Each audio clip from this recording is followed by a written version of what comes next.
Untuk mempersingkat waktu, marilah kita lanjutkan pelajaran kita di dalam kitab Qisasul Anbiya yang dikarang oleh Al-Imam Ibnu Katsir rahimahullahu ta'ala wa nafa'na bihi wa bi'ulumihi fid din wa dunya wal akhirah. Amin. Pada pertemuan yang lalu kita telah membahas tentang kisah Al-Baqarah, sapi betina,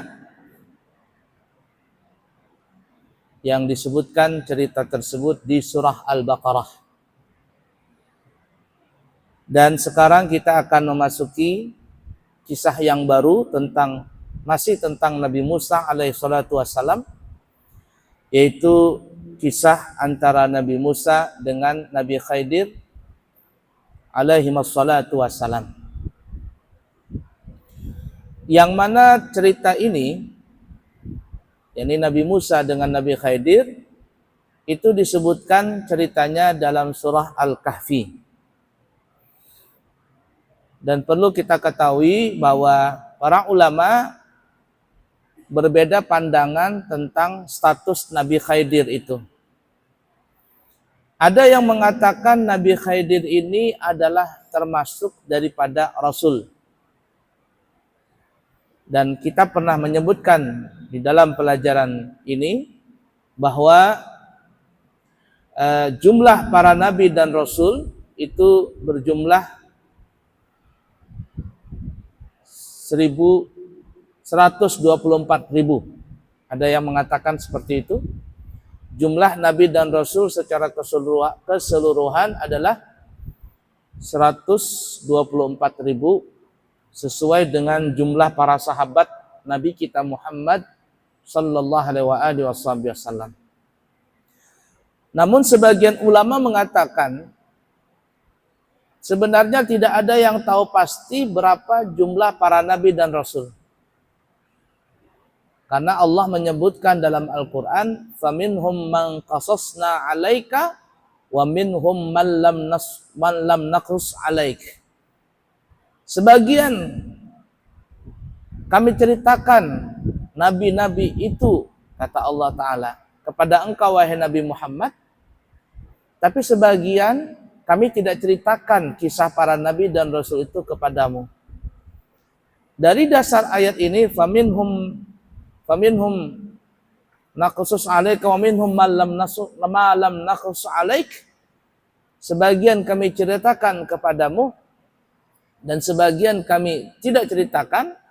Maka para ulama mengambil dalil di sini bahwa sebenarnya jumlah para nabi dan rasul itu tidak ada yang mengetahui secara pasti kecuali Allah Subhanahu wa taala saja.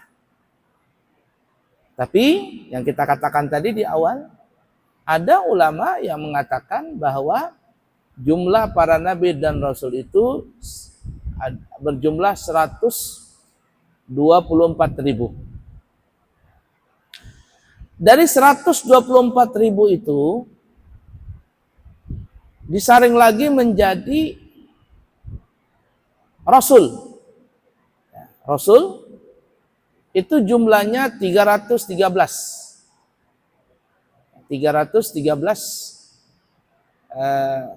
sejumlah Ashabul Badar. Ashabul Badar, ada yang mengatakan jumlah rasul adalah 313 rasul. Dan para ulama mengatakan perbedaan antara nabi dan rasul itu adalah kalau rasul mereka diberikan wahyu dan juga diperintahkan untuk menyampaikan perintah wahyu itu kepada umat di zamannya. Sedangkan nabi adalah mereka diberikan wahyu tapi mereka tidak diberitakan, alias tidak ada kewajiban untuk menyampaikan wahyu itu kepada umat di zaman itu. Mereka cuma mengajak kebaikan, kemudian juga mencegah daripada kemungkaran. Namun wahyu-wahyu, syariat-syariat itu tidak diperintahkan kepada Nabi untuk menyampaikan kepada umatnya. Beda dengan Rasul. Kalau Rasul, mereka diperintahkan wahyu, kemudian diberikan syariat dan disuruh untuk menyampaikannya. Nah, jadi Rasul itu ada 313.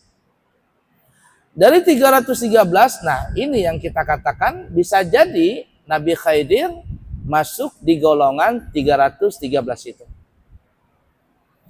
Kemudian Rasul yang wajib kita imani, para Rasul yang wajib kita imani itu ada 25 Rasul.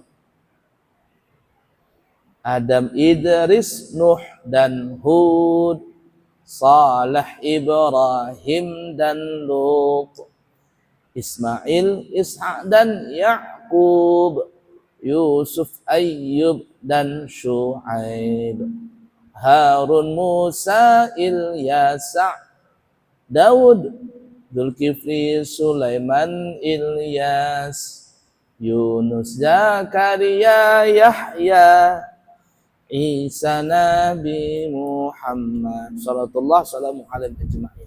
Itu Rasul yang wajib kita imani. Kemudian daripada Rasul yang wajib kita imani yang berjumlah 25, tersaring lagi menjadi ulul azmi. Disebut ulul azmi karena mereka diberikan cobaan oleh Allah Subhanahu wa taala lebih berat kepada nabi-nabi yang lain.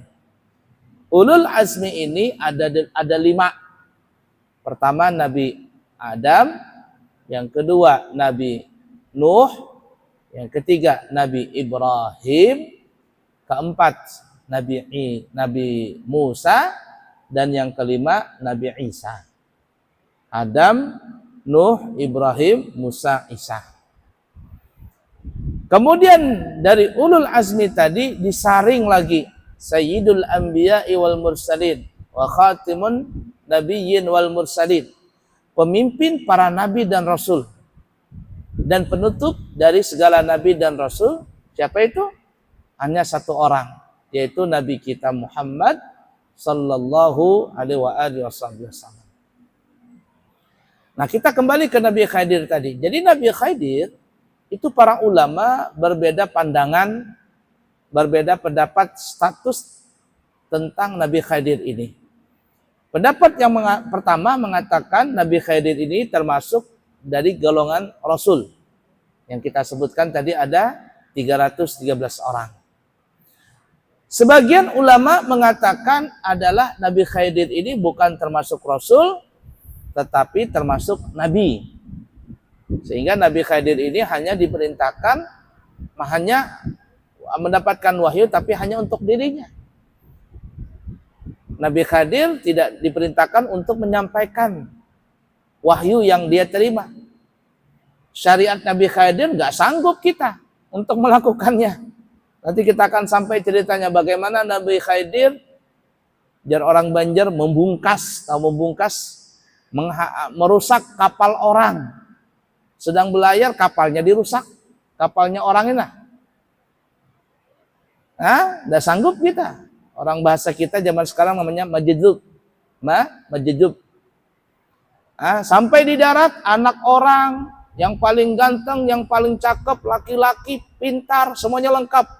Tiba-tiba dibunuh sama Nabi Khidir. Nggak bisa dipakai syariatnya Nabi Khidir.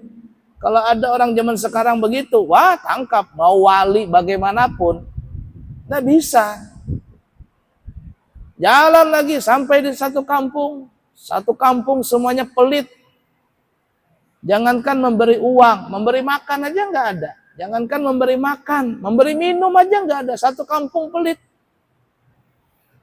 Lalu tiba-tiba Nabi Khidir merenovasi rumah yang sedang runtuh, sudah mau rusak di situ. Tanpa minta gaji, tanpa minta upah. Aneh, nyeleneh.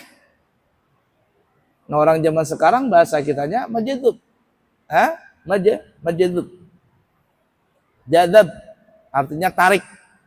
Majedzub dia punya akal basyariah, tertarik. Jadi yang dia pandang itu bukan lagi syariat, yang dipandangnya hakikat. Dan ini tidak terpakai di dunia ini. Makanya kata ulama syariat nih ya, kalau seandainya ada orang wali nih, majedzub. Wali majedzub. Lalu dia meminum khamar. Walaupun dia tidak mabok, walaupun dia tidak mabok, maka kata ulama wajib dikena jilid, dikena sanksi, dipukul sebanyak 80 kali cambukan, walaupun dia nggak mabok. Saya, wallahu alam, ya, benar atau tidaknya, saya pernah dengar cerita waktu saya sekolah di Ampel tahun 97-98. Jadi teman saya ini cerita, katanya ada dulu seorang wali di Jawa. Wali di Jawa, dia ini suka dakwah tuh ke tempat diskotik, kemana-mana begitu. Jadi kalau dia dakwah ke sana, dia minum khamar. Disuguhkan minum khamar, dia minum khamar, mengikuti gaya orang di sana, tapi nggak mabok, nggak mabok. Lalu ada muridnya, Gus, kenapa kau minum khamar? Kata Gusnya, kata si wali ini, wali Majidub, saya tidak minum khamar. Lalu terus itu dihirup ke mulut. Enggak, katanya, aku nggak minum khamar, tapi khamar ini kebuang ke laut. Kok bisa dibuang ke laut? Kamu mau lihat laut di mana? Dibukakanlah mulutnya, begitu, tengah-tengah, kemudian ternyata dalam mulutnya itu ada memang lautan. Jadi khamar itu bukan diminum tapi dibuang ke laut. Ini tidak bisa dipakai dalam syariat. Tapi bagi mereka sah-sah saja. Karena mereka makamnya makam Majidub, seperti Nabi Khadir ini. Tapi kalau ada sekarang ini, tidak bisa dipakai. Syariat bertentangan dengan syariat, tidak bisa. Itu tuh. Begitu juga, umpamanya kalau ada orang ngaku wali, ya, ngaku wali lalu dia melakukan maksiat, walaupun dia Majidub. Sanksi dilakukan, iya berlaku di situ. Sanksi berlaku di situ. Tidak ada pandang bulu tentang syariat di situ. Nah, makanya kalau di luar negeri apa namanya itu ya, ada wali Majidub. Siapa namanya lupa ya. Kalau di Jawa namanya, katanya benar tidaknya wallahu alam, Syekh Siti Jenar. Kalau di Banjar namanya apa? Datu Abulung ya. Filmnya Siti Jenar, wallahu alam benar atau tidaknya wallahu alam ya. Cuman cerita itu masyhur sekali sampai dibikinkan film. Ya, ketika sudah Siti Jenar ini sudah nyeleneh, wali tapi Majidub. Dipanggil sama Wali Songo. Siti Jenar dipanggil. Nggak ada Siti Jenar, yang ada Allah. Kaget nih. Panggil lagi, Allah dipanggil, nggak ada Allah, yang ada Siti Jenar. Panggil dua-duanya, panggil Allah, panggil Siti Jenar. Sanksi diberikan para Wali Songo mensindang nih Syekh Siti Jenar ini. Ya, filmnya tersebar tuh ya. Film Wali Songo tentang Syekh Siti Jenar. Tanya tentang syariat ini, itu, dan seterusnya. Ya, akhirnya apa? Wali Songo memutuskan harus dibunuh. Kenapa? Karena ini bahaya. Kalau disebarkan, ilmu ini akan berbahaya kepada orang awam. Bagi dia nggak ada masalah, karena Majidub. Tapi bagi para orang awam tidak boleh melakukan itu. Lalu dipancung. Keluar darahnya, ya tidak bisa dibunuh, nggak bisa dibunuh katanya. Berapa kali mau dibunuh nggak bisa, kecuali katanya saya izinkan. Kalau saya izinkan dibunuh, sudah. Katanya ya sudah, saya mau kembali ke hadratillah. Terbunuh, muncrat darahnya. Lalu bertuliskan la ilaha illallah Muhammadun Rasulullah. Darah dagingnya itu sudah bertuliskan la ilaha illallah. Majidub sudah. Nah itu, kalau ibarat kata sekarang ya wali Majidub. Tapi apakah ada wali Majidub? Wallahu a'lam. Wallahu a'lam. Nah makanya Nabi Khidir ini kata ulama tidak masuk Rasul, dia termasuk Nabi karena dia diperintah, dia dapat wahyu tapi tidak disuruh untuk menyampaikan wahyu tersebut. Kalau disuruh menyampaikan, kacau, kacau. Nabi Musa aja melihat ini, protes Nabi Musa. Nanti kita sebutkan ceritanya panjang lebar. Ya, nah itu tuh. Jadi kalau di mata Allah Ta'ala, maksudnya di pandangan syariat ya, siapapun yang melanggar syariat itu mesti disangsi. Walaupun dia seorang wali Majidub. Seorang wali Majidub kalau melanggar, sanksi. Dan yang mensangsi ini, menegakkan syariat jangan takut. Karena Allah akan menolong orang tersebut. Dulu ada cerita nih ya, saya lupa namanya siapa. Cuman cerita ini terjadi di Shibam. Daerah Shibam, Hadramaut, Yaman. Jadi ada seorang wali min aulia Allah, dia punya keledai atau onta, ya, keledai atau onta dicuri sama seseorang. Dan yang mengetahui keledai ini adalah miliknya, itu tidak ada orang lain kecuali dia sendiri. Dia punya keledai, orang lain gak ada yang tahu kecuali dia sendiri bahwa keledai ini atau onta ini adalah miliknya. Saya lupa apakah itu keledai atau onta. Kita sebut saja keledai ya. Kita sebut saja keledai. Saya lupa apakah itu onta atau keledai. Pokoknya intinya binatang ternak, binatang gitu ya. Anggap saja kita keledai. Jadi keledainya ini dicuri oleh seseorang. Si wali ini punya keledai, dicuri keledainya oleh seseorang. Dan tidak ada yang tahu bahwa si wali ini punya keledai kecuali dia. Karena dia seorang wali mengetahui siapa yang mencuri keledai dia. Karena tangkap yang mencuri tadi, ditangkapnya. Katanya, kamu telah mencuri keledai saya. Kata si pencuri, wah, siapa bilang ini keledaimu? Saya tidak mencuri. Keledai ini di tanganku, berarti ini adalah keledaiku. Lalu si wali ini marah. Kalau begitu kita datang ke pengadilan. Datang ke pengadilan. Dibuka persidangan. Si hakim pun keluar. Keledai ini dipegang sama si pencuri. Kata hakim kepada si wali ini, ya Tuan, apa yang kau adukan ke sini? Kata si wali ini, saya punya keledai. Dicuri oleh si fulan ini. Mana keledaimu? Katanya. Itu keledai yang di tangan oleh si pencuri ini. Si hakim ini bertanya kepada si pencuri ini, wahai fulan, apakah benar dakwaan yang ditujukan oleh dia kepadamu? Kata si pencuri ini, tidak benar. Ini keledai adalah keledaiku. Mana buktinya? Kata si hakim, buktinya adalah keledai ini di tanganku. Karena keledai ini di tanganku, berarti ini keledainya adalah keledaiku. Si hakim bertanya lagi kepada si wali ini, ya Tuan, kalau memang keledai itu milikmu, siapa saksi? Siapa saksinya bahwa keledai itu milikmu? Kata si wali ini, tidak ada satupun yang mengetahui bahwa keledai itu milikku. Tapi aku yakin, tapi aku katakan ini adalah keledaiku. Kata si hakim, bagaimana engkau mengatakan itu keledaimu, sedangkan keledai ini adalah di tangan si fulan ini. Dan engkau tidak ada saksi bahwa keledai ini punyamu. Gimana ini? Saya sebagai hakim akan memutuskan secara syariat, secara zahir, bahwa keledai ini adalah miliknya si fulan ini. Bukan milikmu. Karena engkau tidak punya saksi. Dan keledai ini dipegang oleh sini. Si wali ini pun terdiam. Begini saja wahai hakim. Saya memang tidak punya saksi. Tapi saya akan menyuruh keledai ini untuk berbicara bahwa keledai ini milikku. Si pencuri ini takut juga. Karena ini wali. Lalu si wali ini berkata kepada keledainya, hai keledai, berbicaralah engkau. Berbicaralah engkau. Engkau milik siapa? Engkau milik siapa? Maka keledai ini berkata, wahai hakim, aku seorang keledai adalah miliknya si tuan wali ini. Aku keledai, kata si keledai ini, miliknya si tuan wali ini. Apa si hakim bilang? Wahai tuan wali, bahasa kitanya nih ya. Mohon maaf, binatang tidak bisa dijadikan saksi. Walaupun keledai ini bisa bicara, dalam pandangan syariat, binatang tidak bisa dijadikan saksi. Tapi keledai itu sudah berkata bahwa dia milikku.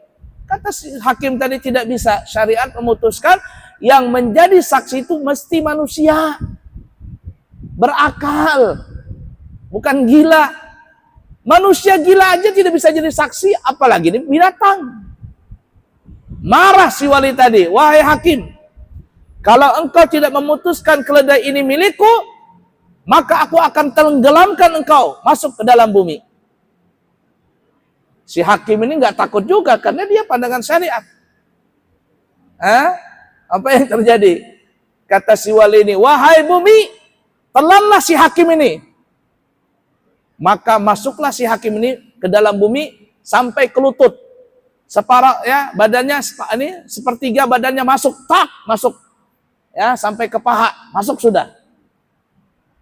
Diancam sama si wali lagi. Ayo hakim, putuskan bahwa keledai ini milikku.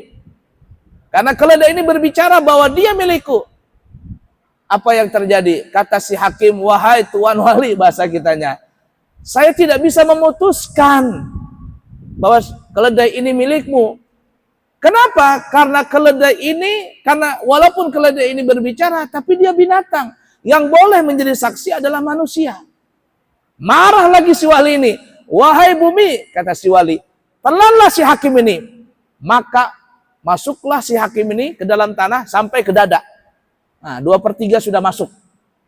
2/3. Kata si wali tadi, hei hakim, putuskan bahwa keledai ini milikku. Kata si hakim, tidak bisa. Binatang tidak bisa menjadi saksi. Akhirnya marah si hakim ini, kamu gak cocok jadi hakim ini. Hai bumi, tenggelamkan ini, telan si hakim ini. Apa yang terjadi? Si hakim itu pun masuk ke dalam tanah, tertelan sama bumi. Buak mau gitu. Ketika dia masuk ke dalam bumi, si hakim ini berkata, ya Allah syariatuka, ya Allah syariatuka. Dia bilang, ya Allah, aku memutuskan sesuai dengan syariat. Aku memutuskan dengan syariat. Walaupun dia wali, walaupun dia mempunyai kesaktian, karamah besar, tapi aku berjalan dalam syariatmu ya Allah. Apa yang terjadi? Ternyata si hakim ini juga wali. Ya? Wali juga. Keluarlah si hakim tadi, buak keluar dari tanah, terbang dia. Oh, kemudian sampai ke di atas bumi. Ba'du sakti sudah. Ba'du kesaktian. Ini terjadi di daerah Shibam di Hadramaut. Apa yang terjadi? Ketika melihat dua wali ini, satu wali majdzub, yang satu wali karena mempertahankan syariat. Melihat kejadian itu, si pencuri tadi bilang, oh stop, jangan kelahi, stop sudah. Kenapa dia stop? Bilang stop, si pencuri ini katanya sudah, aku mengaku bahwa ini keledainya punya si tuan wali ini. Daripada aku yang tenggelam nanti mati, katanya lebih baik keserahkan, kembalikan ini keledai ini. Maka apa yang terjadi? Keledai itu pun dikembalikan oleh si pencuri tadi. Ini yang kita katakan tadi, walaupun orang mempunyai karamah besar, dia wali Allah. Dia bisa menaklukkan dunia karena dunia di bawah kakinya. Tapi kalau ada seorang syariat, ahli syariat yang berpegang dengan syariat, maka bagaimanapun karamah wali tadi tidak bisa mengganggu orang yang bertahan dengan syariat tadi. Bahasa kitanya tidak mungkin kualat. Makanya kita lihat nonton film tuh, Syekh Siti Jenar dengan Sunan Kalijaga, Ba'du Kesaktian. Si Sunan Kalijaga seorang wali songo, si Siti Jenar juga wali majdzub. Adu kesaktian, sama-sama sakti. Sama-sama sakti, luar biasa. Kalau yang penasaran nonton filmnya, walaupun mungkin kontroversi masih luar biasa tentang Syekh Siti Jenar itu. Kalau di Banjar namanya Datu Abulung. Kalau di luar negeri apa namanya? Muhammad Arabi atau siapa itu ya? Lupa saya namanya. Ala kulli hal. Kok bisa seperti itu? Iya. Karena di zaman dulu bahkan disebutkan dalam Al-Qur'an ada cerita seperti itu. Siapa itu? Antara Nabi Musa dengan Nabi Khidir. Paham kira-kira? La ilaha illallah Muhammad Rasulullah sallallahu alaihi wasallam. Nah, jadi kita kembali, Nabi Khidir ini pendapat yang kedua mengatakan dia seorang nabi, bukan seorang rasul. Karena dia cuma diberikan wahyu tapi tidak disuruh untuk menyampaikan wahyu tersebut. Karena kalau seandainya diperintahkan untuk menyampaikan wahyu tersebut, kacau kita di dunia ini. Tidak lagi berjalan syariat, banyak ngaku-ngaku jadi majdzub. Nggak bisa sembarangan. Nah, kemudian pendapat yang ketiga, ada yang mengatakan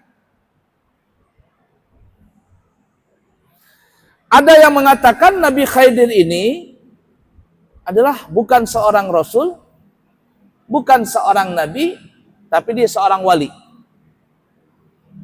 Bukan seorang rasul, bukan seorang nabi, tapi seorang wali. Wali min auliya Allah. Nah, banyak di Al-Quran itu diceritakan dia bukan nabi tapi wali. Ya, tapi wali. Nah, kalau begitu juga kisah Dzulqarnain ya.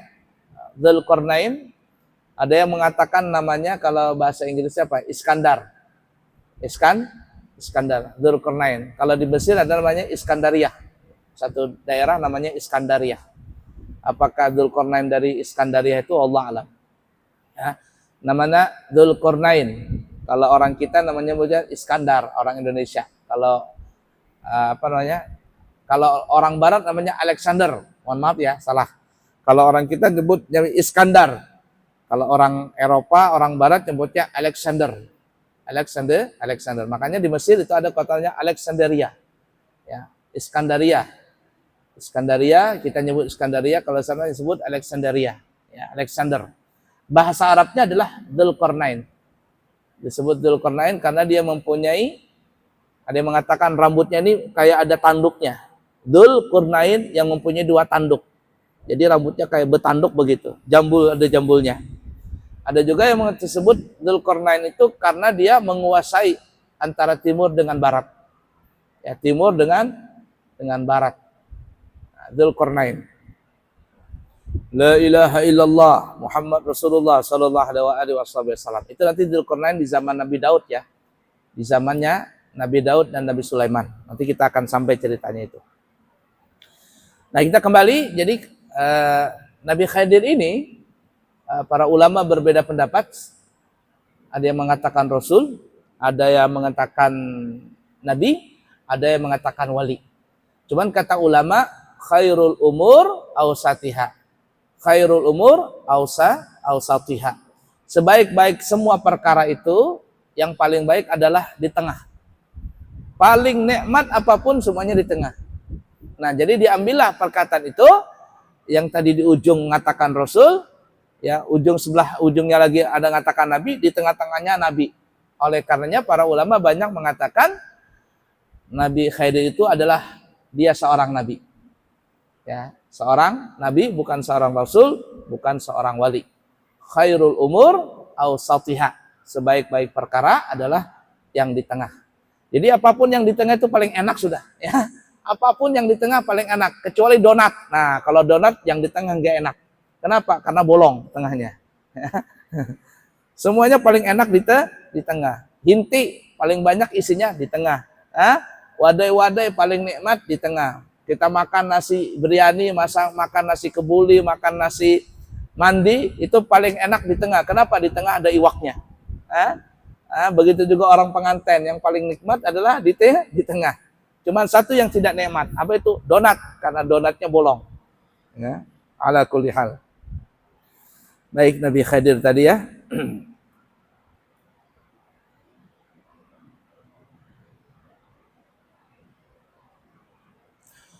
Kemudian, wallahu a'lam bishawab, hanya Allah yang mengetahui hakikat masalah itu semua. Apa itu? Para ulama ada yang mengatakan ada 4 orang yang masih hidup dari zaman dulu sampai sekarang. 2 orang hidup di bumi, 2 orang hidup di langit.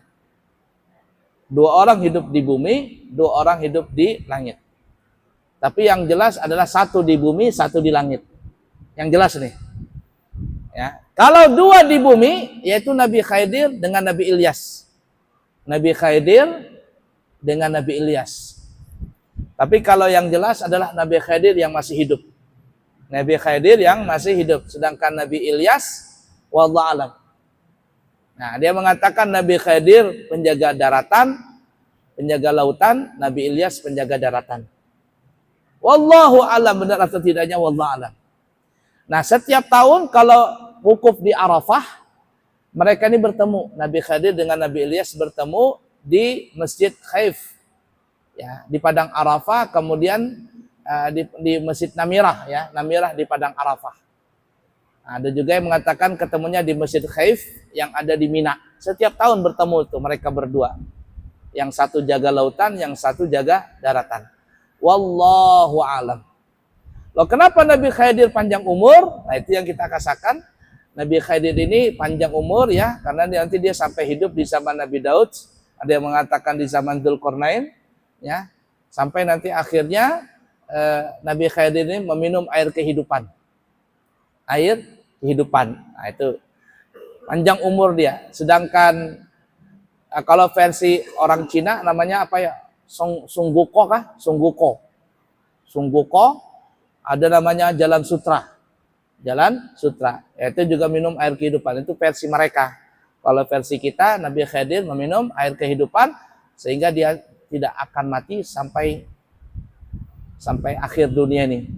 Ya, tapi ada yang mengatakan dalam hadis itu ya wallahu alam, cuma tidak disebutkan siapa namanya, tapi para ulama mengatakan itu adalah Nabi Khidir.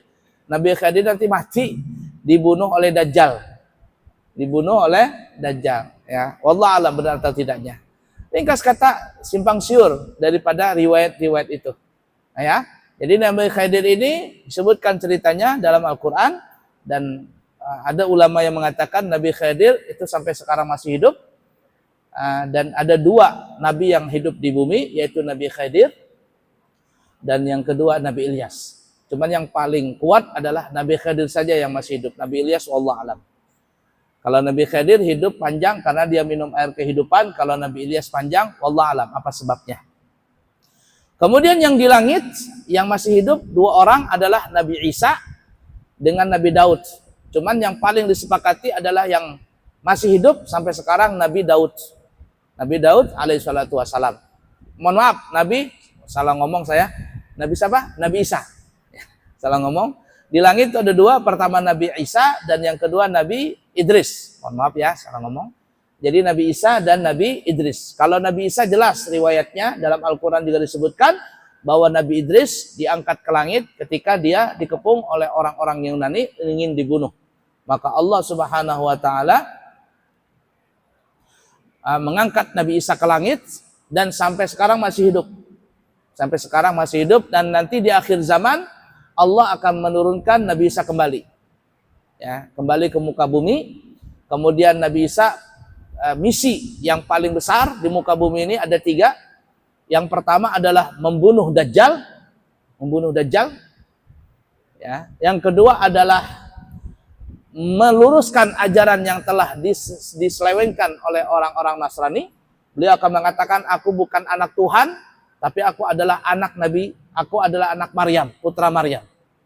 Meluruskan ajaran yang telah disepelekan, telah disesatkan. Aku bukan anak Tuhan, tapi aku adalah putra Maryam. Dan yang ketiga adalah visi Nabi Isa membunuh babi. Jadi semua babi-babi itu akan dibunuh di muka bumi ini karena babi ini binatang yang sangat banyak ya, di luar negeri banyak babi. Kalau kita pergi ke luar negeri, apalagi ke negara orang yang non-muslim, yang muslimnya banyak sekali, itu sangat khawatir kalau kita termakan babi. Tidak usah jauh-jauh lah kalau kita datang ke Malaysia, datang ke Singapura, ya. Kalau kita salah-salah, kita masuk restoran, bisa masuk restoran yang ada babinya itu. Ya, babi itu banyak namanya, ada pakah, ada apa-apa, itu banyak tuh namanya. Nah, jadi perhatikan ini. Masalah makanan minuman. Saya datang ke Malaysia, datang ke Singapura, datang ke Bangkok. Wah, khawatir sekali kalau termakan babi itu. Jadi 3 misi itu ya. Membunuh Dajjal, meluruskan ajaran yang telah disimpangkan oleh orang-orang yang dikatakan Nabi Isa anak Tuhan. Kata Nabi Isa, aku bukan anak Tuhan, tapi aku adalah putra Maryam. Dan yang ketiga adalah membunuh babi-babi yang ada di muka bumi.